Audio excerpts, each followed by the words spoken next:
അയോധ്യയിലെ രാമക്ഷേത്രത്തിലെ പൂജാരിമാർ പാലിക്കേണ്ട പുതിയ നടപടിക്രമങ്ങൾ പുറത്തിറക്കിയ അധികൃതർ. മഞ്ഞ നിറത്തിലുള്ള പുതിയ വസ്ത്രത്തിലായിരിക്കും ഇനി പൂജാരിമാർ എത്തുക. ക്ഷേത്രത്തിന്റെ നടത്തിപ്പിന്റെ ചുമതല വഹിക്കുന്ന ശ്രീരാം ജന്മഭൂമി തീർത്ഥക്ഷേത്രയാണ് പുതിയ നടപടിക്രമങ്ങൾ പ്രഖ്യാപിച്ചത്. പരമ്പരാഗത കാവി വസ്ത്രത്തിന് പകരം കടും മഞ്ഞ നിറത്തിലുള്ള ശിരോവസ്ത്രവും ധോത്തിയും കുർത്തയുമാണ് പൂജാരിമാർ ധരിക്കേണ്ടത്. പൂജകൾ നടക്കുന്ന ശ്രീകോവിലടക്കമുള്ള പവിത്രമായ ഇടങ്ങളിൽ ഇനി സ്മാർട്ട് ഫോൺ അനുവദിക്കില്ല. നിരവധി പുതിയ പരിഷ്കാരങ്ങളാണ് നടപ്പിലാക്കുന്നത്.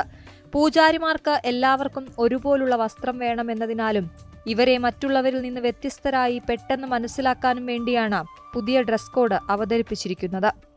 രാമക്ഷേത്രത്തിലെ പൂജാരിമാർക്ക് പുതിയ ഡ്രസ് കോഡ് നിശ്ചയിച്ചിരിക്കുകയാണ്. മുഖ്യ പൂജാരി, 4 മുഖ്യ സഹപൂജാരിമാർ, 20 സഹപൂജാരിമാർ എന്നിവർ മഞ്ഞ നിറത്തിലുള്ള ശിരോവസ്ത്രവും ഫുൾ സ്ലീവ് കുർത്തയും ധോത്തിയുമാണ് ധരിക്കേണ്ടത്. രാമക്ഷേത്രത്തിലെ മുഖ്യ സഹപൂജാരിമാരിലൊരാളായ സന്തോഷ് കുമാർ തിവാരി പറഞ്ഞു. നേരത്തെ ക്ഷേത്രത്തിലുണ്ടായിരുന്ന ഭൂരിപക്ഷം പൂജാരിമാരും കാവി നിറത്തിലുള്ള വസ്ത്രമാണ് ധരിച്ചിരുന്നത്. ചില പൂജാരിമാർ മഞ്ഞ വസ്ത്രവും ധരിച്ചെത്തിയിരുന്നു. എന്നാൽ ആ സമയത്ത് ഡ്രസ് കോഡ് നിർബന്ധമാക്കിയിരുന്നില്ല എന്നും തിവാരി കൂട്ടിച്ചേർത്തു.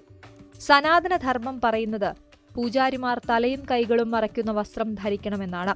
പുതിയ ഡ്രസ് കോഡ് നിശ്ചയിച്ചിരിക്കുന്നത് ഇത് പ്രകാരമാണെന്നും അദ്ദേഹം വ്യക്തമാക്കി.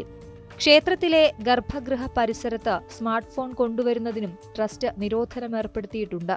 സുരക്ഷാ കാരണങ്ങളാലാണ് സ്മാർട്ട് ഫോൺ നിരോധിച്ചതെന്നാണ് വിശദീകരണം. എന്നാൽ ക്ഷേത്രങ്ങളിലെ വെള്ളം ചോരുന്നതുമായി ബന്ധപ്പെട്ടാണ് ഫോൺ നിരോധിച്ചതെന്നും റിപ്പോർട്ടുണ്ട്. ഇത്തവണത്തെ മൺസൂണിലെ കനത്ത മഴയ്ക്ക് ശേഷം രാമക്ഷേത്രത്തിലെ ഗർഭഗൃഹത്തിൽ വെള്ളം ചോർന്നിരുന്നതായി ക്ഷേത്രത്തിലെ പ്രധാന പൂജാരി ആചാര്യ സത്യേന്ദ്രദാസ് അറിയിച്ചിരുന്നു. ആദ്യത്തെ മഴയിൽ തന്നെ ക്ഷേത്രത്തിൽ ചോർച്ച ആരംഭിച്ചിരുന്നു.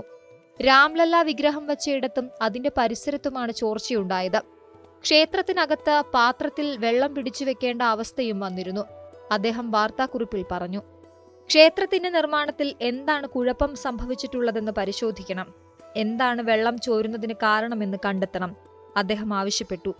രാമക്ഷേത്രത്തിലെ ചോർച്ച വ്യക്തമാക്കുന്ന തരത്തിലുള്ള ചില ചിത്രങ്ങൾ പുറത്തുവരികയും ചെയ്തിരുന്നു.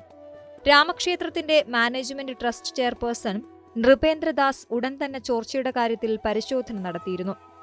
ക്ഷേത്രത്തിൽ ചോർച്ചയൊന്നും ഉണ്ടായിട്ടില്ലെന്നും ഇലക്ട്രിക് വയറുകൾക്ക് വേണ്ടി തയ്യാറാക്കി വെച്ചിരുന്ന പൈപ്പിലൂടെ അല്പം മഴവെള്ളം വന്നുവെന്ന് മാത്രമേ ഉള്ളൂ എന്നുമാണ് അദ്ദേഹം പറഞ്ഞത്.